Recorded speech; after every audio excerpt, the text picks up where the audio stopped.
Hi అండి, అందరికీ నమస్కారం. Welcome to our channel. Hi అండి, ఈరోజు మరో మంచి ఆలయాన్ని దాని గురించి వివరిస్తూ అసలు ఆ ఆలయం యొక్క పురాణ గాథేంటో ఈరోజు మీకు వివరించాలనుకుంటున్నాను. అది మరేదో కాదండి, మన విశాఖపట్నంలో స్వయంగా వెలిసిన శ్రీ కనక మహాలక్ష్మి అమ్మవారి క్షేత్రం గురించి ఈరోజు నేను ఈ వీడియోలో చెప్దాం అనుకుంటున్నాను. వీడియోలోకి వెళ్ళే ముందు నా ఛానల్ని కొత్తగా చూస్తున్న వాళ్ళైతే తప్పకుండా సబ్స్క్రైబ్ చేసుకోండి. ఎందుకంటే ఎన్నో పురాతనమైన, ఎన్నో అభివృద్ధి చెందిన, ఎన్నో ప్రత్యేకతలు కలిగిన ప్రతి ఒక్క ఆలయం గురించి కూడా మన ఛానల్లో వీడియో రాబోతుంది. అలాగే చాలా వరకు వచ్చాయి కూడా. సో ఛానల్ని సబ్స్క్రైబ్ చేసుకొని పక్కనే ఉన్న బెల్ ఐకాన్ని క్లిక్ చేయండి. అలాగే వీడియోని స్కిప్ చేయకుండా పూర్తి వరకు చూసి వీడియో నచ్చినట్టయితే లైక్ చేసి అలాగే మీ ఫ్రెండ్స్ అండ్ ఫ్యామిలీ మెంబర్స్కి షేర్ చేయండి. వీడియోలోకి వెళ్ళిపోదాం. అసలు వైజాగ్ అంటే ముందు గుర్తొచ్చేది సింహాద్రి అప్పన్న సింహాచల దేవస్థానం. అయితే సింహాచలం లక్ష్మీ నరసింహస్వామి దర్శనం తరువాత శ్రీ కనక మహాలక్ష్మి అమ్మవారిని దర్శనం చేసుకుందాం. స్థానిక కథనం ప్రకారం 1912లో శ్రీ కనక మహాలక్ష్మి అమ్మవారి విగ్రహం బావి నుండి తీయబడిందట. అది రహదారి మధ్య ప్రతిష్ఠించబడి ఉండేది. రహదారిని విస్తరించడానికి విశాఖ మున్సిపల్ అధికారులు విగ్రహాన్ని తొలగించి మరొక చోట ప్రతిష్ఠించారు. అది జరిగిన 1917వ సంవత్సరంలో విశాఖలో ప్లేగు వ్యాధి ప్రబలి అనేక మంది చనిపోయారు.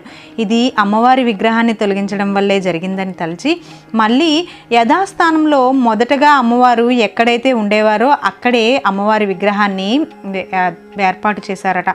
అప్పటికి వ్యాధి తగ్గుముఖం పట్టడంతో ప్రజలకు అమ్మవారి మీద మరింత నమ్మకం ఏర్పడింది. తరువాత ఆమె మహిమలు కథలు కథలుగా విస్తరించడం ద్వారా విశేష ప్రాచుర్యం పొందింది. విశాఖపట్నంలో బురుజుపేటలో కొలువైన శ్రీ కనక మహాలక్ష్మి అమ్మవారి ఆలయానికి ఓ ప్రత్యేకత ఉంది.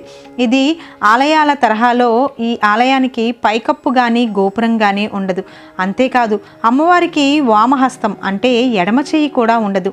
ఈ ఆలయంలోని గర్భాలయంలోకి వెళ్ళి భక్తులు నేరుగా అమ్మవారికి పూజలు అర్పించుకోవచ్చు. వరలక్ష్మి వ్రతం, దసరా పండుగల సమయంలో వేలాది మంది భక్తులు అమ్మవారిని దర్శించుకుంటారు. సాక్షాత్తు కనక మహాలక్ష్మి ఇక్కడ స్వయంభుగా వెలిసిందని భక్తులు నమ్ముతూ ఉంటారు. ఒకప్పుడు ఈ ప్రాంతాన్ని ఏలిన విశాఖ రాజులు బురుజులో ఈ ఆలయం ఉండేదని, శత్రువుల దాడి సమయంలో అమ్మవారి విగ్రహాన్ని సమీపంలోని బావిలో పడేసి రక్షించారని చెబుతారు. బావిలో ఉన్న అమ్మవారి భక్తులకు కళ్ళలో ప్రత్యక్షమై తనను బావిలో నుంచి బయటికి తీసి ఎలాంటి పైకప్పు లేకుండా, తలుపులు లేకుండా ప్రతిష్ఠించాలని కోరడం వల్లే ఆలయానికి పైకప్పు నిర్మించలేదని చెబుతుంటారు. ఇక మరొక కథనం ప్రకారం సద్గుణ సంపన్నుడైన ఓ బ్రాహ్మణుడు కాశీ వెళ్తూ విశాఖ తీరం మీదుగా బురుజుపేటకు చేరుకుంటాడు. అమ్మవారి విగ్రహం ఉన్న బావిలో స్నానం ఆచరించి సేద తీరుతాడు. ఆ సమయంలో అమ్మవారు ప్రత్యక్షమై తాను కలియుగంలో భక్తుల కోర్కెలను తీర్చేందుకు అవతరించానని, తన విగ్రహాన్ని ఆలయంలో ప్రతిష్ఠించాలని కోరుతుంది. అయితే ఆ బ్రాహ్మణుడు తాను కాశీకి వెళ్తున్నానని మన్నించాలని ప్రాధేయపడతాడు. ఆగ్రహానికి గురైన అమ్మవారు తమ వామహస్తంలోని పరిగ అనే ఆయుధంతో బ్రాహ్మణుడిని సంహరించేందుకు సిద్ధమవుతుంది. దీంతో బ్రాహ్మణుడు శివుడిని ప్రార్థిస్తాడు. శివుడు విషయాన్ని గ్రహించి అమ్మవారి వామహస్తాన్ని మోచేతి పై వరకు ఖండించి శాంతింపజేస్తాడు. కనక మహాలక్ష్మిగా భక్తులను అనుగ్రహించాలని ఆదేశిస్తాడు. అందుకే ఈ ఆలయంలో అమ్మవారికి వామహస్తం ఉండదట. ఇదండి మరి ఈ కనక మహాలక్ష్మి అమ్మవారి విశేషత.